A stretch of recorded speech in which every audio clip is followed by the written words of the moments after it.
and it's corned.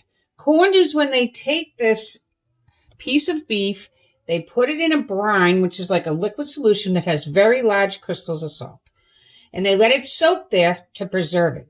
So this meat is preserved, but it is not cooked. You still have to cook your corned beef when it comes out of here. Okay. Now it's red. There's two different colors of corned beef. There's red and there's gray. Red has these nitrates in it. These nitrates are put in it so and they react with the meat and they help preserve it, but they also will make it go red. So most people will say, "Oh, I like red over gray." It's still the same meat. All it has is these nitrates in them, which these nitrates stop like botulism. However, recently they started saying these nitrates cause cancer. So you have to go either or either way. The corned beef is actually a brisket.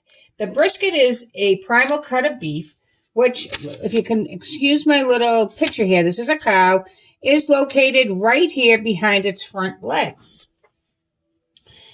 That means that it's a tough cut of meat. So this is how it became popular in Ireland. They didn't eat a lot of meat in Ireland because there wasn't a lot to be had. So what they did was when they took this beef, they would preserve it so that they'd have every little bit. They would throw a piece of meat of the corned beef on the back of the stove and simmer it.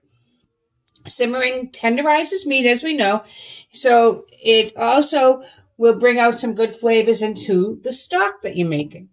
So then they would throw the potatoes on and into there, and when it was time to eat, somebody would come in and take a potato or a carrot, whatever they threw in there, and eat it with the corned beef. Okay? So that's how corned beef dinner came around. Okay? And still today is very popular. Now, the brisket itself has two pieces. It's the flat cut and the point cut. This is a point cut. See how it's cut into a point? This is a flat cut. See how it's all nice and flat? So they actually are two pieces of meat that are on top of each other, like this, inside the cup. So when we cut out the brisket, we cut out the whole piece, and then we separate it into the two pieces. Again, both pieces taste the same, but they are different in the way that they're cut. The grains of beef. So if I was to put this one on top of here, you'd see that this grain of beef is going this way, okay? And this grain of beef is going this way. It's straight up and down, and this one's going like east to west, while this one's going north to south.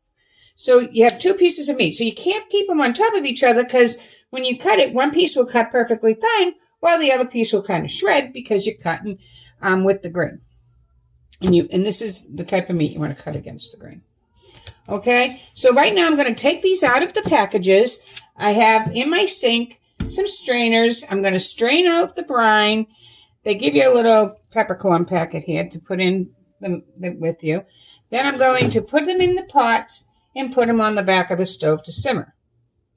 Okay, I will show you each process along the way. However, after it's on simmering, I'm going to then prepare vegetables. Nothing more boring than watching someone cut vegetables or peel potatoes. We all know how to do this. We do this every day in shop, so we don't need any instruction. I'll show you maybe if there's anything fancy, but really this is just something that you put on the back of the stove, you let it simmer, and you put your potatoes in there. And you put your carrots in. Everything gets the flavor of the stock which the meat made. I can remember many times my mother on Sundays would be cooking a roast beef dinner and she'd have the potatoes on and she'd be like, somebody would show up to visit and she'd be like, "Oh, just go peel another potato, throw it on the potatoes on." So that's exactly what this type of dinner is perfect for. Okay, if somebody shows up, just throw another potato in. There's plenty to go around. I right here have about 15 pounds of corned beef. I will cook it all.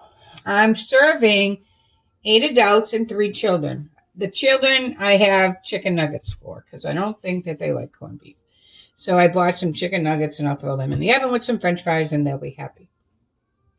So the 8 adults, this is a lot of meat for that, but I like to make hash after.